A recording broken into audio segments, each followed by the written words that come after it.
ఆసియాలోనే అతిపెద్ద చక్కెర కర్మాగారంగా ఓ వెలుగు వెలిగిన నిజాం షుగర్ ఫ్యాక్టరీ కార్మికుల జీవితాల్లో చీకట్లు నింపింది. దశాబ్దం క్రితం మూతపడ్డ ఆ కర్మాగారంతో చెరుకు సాగు చేసే రైతులకు చేదే మిగిలింది. చక్కెర ఫ్యాక్టరీలను తెరిపిస్తామన్న అంశం దశాబ్ద కాలంగా రాజకీయ హామీగా మిగిలిపోయింది. తాజాగా రేవంత్ ప్రభుత్వ ప్రకటన రైతుల్లో ఆశలు చిగురింపచేస్తోంది. మరి ఫ్యాక్టరీ పునఃప్రారంభానికి నోచుకుంటుందా? బోధన్ చక్కెర కర్మాగారానికి పూర్వ వైభవం వస్తుందా? రైతులు చెరుకు సాగుపై ఏమనుకుంటున్నారు? ఈ స్టోరీలో చూద్దాం.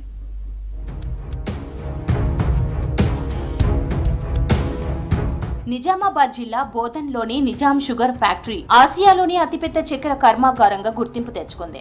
చక్కెర పరిశ్రమ వల్ల ప్రత్యక్షంగా పరోక్షంగా వేలాది కుటుంబాలు ఉపాధి పొందాయి. ప్రస్తుతం ఆ ఫ్యాక్టరీ మూతపడి 10 ఏళ్లు దాటింది. 2002లో ఫ్యాక్టరీ ప్రైవేటీకరించినప్పటి నుంచి నష్టాలు మొదలయ్యాయి. 2015 వరకు పరిశ్రమ నష్టాల బాట పట్టగా అప్పటి యాజమాన్యం ఫ్యాక్టరీని మూసివేసింది. అప్పటి నుంచి ఇప్పటి వరకు పరిశ్రమ మళ్లీ తెరుచుకోలేదు. ఫ్యాక్టరీ మూతపడడంతో కార్మికులు రోడ్డున పడ్డారు. చెరుకు సాగుపై ఆధారపడ్డ రైతులు ప్రత్యామ్నాయ పంటలు పండిస్తున్నారు. వేల ఎకరాల ఫ్యాక్టరీ భూములు అన్యాక్రాంతమయ్యాయి.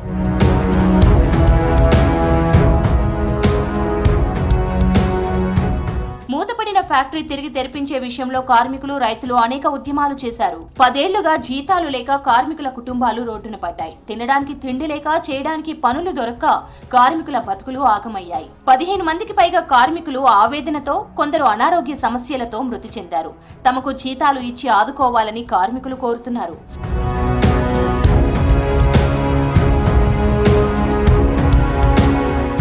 బోధన్లో ప్రధాన యూనిట్తో మొదలైన ఈ పరిశ్రమ ఉమ్మడి రాష్ట్రంలో మెదక్, నల్గొండ, అనంతపురం జిల్లాలను కలుపుకొని 7 యూనిట్లుగా విస్తరించింది.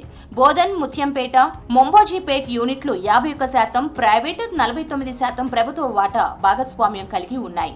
అయితే జాయింట్ వెంచర్ రద్దు చేసి సుప్రీంకోర్టులో ఉన్న కేసులను విత్డ్రా చేసుకోవాలని, ప్రభుత్వం తమ ఆధీనంలోకి తీసుకుంటే షుగర్ ఫ్యాక్టరీ తెరుచుకుంటుందని కార్మికులు చెబుతున్నారు.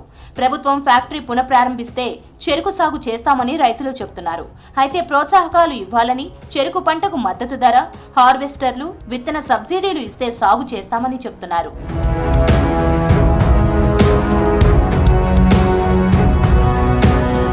ఒకప్పుడు బోధన్ షుగర్ పరిశ్రమ పరిధిలో బోధన్, కోటగిరి, వర్ని, ఎడపల్లి, రెంజల్, నిజామాబాద్ రూరల్ తో పాటు ఇతర మండలాల్లో సుమారు 40,000కు పైగా ఎకరాల్లో చెరుకు పంటను ఇక్కడి రైతులు సాగు చేసేవారు.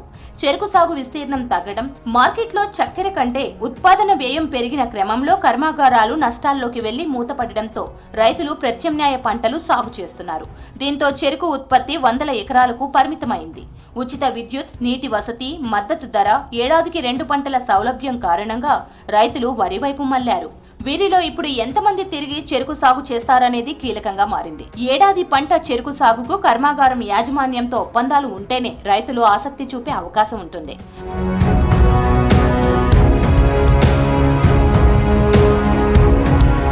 బోధన్ నిజాం షుగర్ పరిశ్రమ అంశం కాలక్రమేణా రాజకీయ పార్టీలకు ఎన్నికల ప్రచార హామీగా మారిపోయింది. తాము అధికారంలోకి వచ్చిన 100 రోజుల్లోనే ఫ్యాక్టరీ తెరుస్తామని 2018 ఎన్నికలకు ముందు అప్పటి టీఆర్ఎస్ హామీ ఇచ్చి నెరవేర్చలేదు. ఇటీవల అసెంబ్లీ ఎన్నికల సందర్భంలో మూతపడ్డ చక్కెర కర్మాగారాలు తిరిగి తెరిపిస్తామని కాంగ్రెస్ తన మేనిఫెస్టోలో పెట్టింది. ప్రభుత్వం ఏర్పాటైన కొద్ది రోజుల్లోనే పునరుద్ధరణపై సిఫార్సుల కమిటీ ఏర్పాటు చేసింది.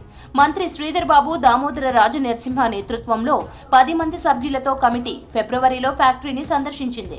రైతులు, కార్మికులతో సమావేశం ఏర్పాటు చేసి అభిప్రాయాలను సేకరించింది.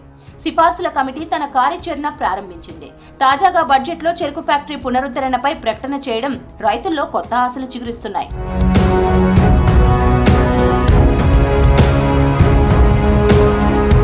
మూతపడిన కర్మాగారంపై బ్యాంకుల్లో అప్పులున్నాయి. వీటికి సంబంధించి వన్ టైం సెటిల్మెంట్ కింద 190 కోట్ల రూపాయల వరకు చెల్లించాల్సి ఉన్నట్లు కమిటీ అంచనా వేసింది.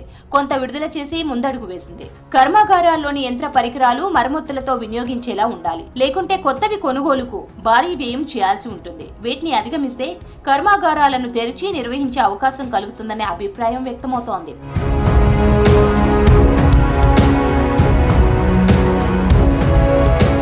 చక్కెరతో పాటు ఉప ఉత్పత్తుల వినియోగం పైన ఆలోచన చేస్తున్నారు.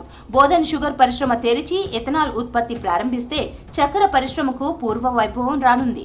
అయితే బడ్జెట్లో ప్రస్తావన ప్రకటనకే పరిమితం కావద్దని రైతులు, కార్మికులు కోరుతున్నారు.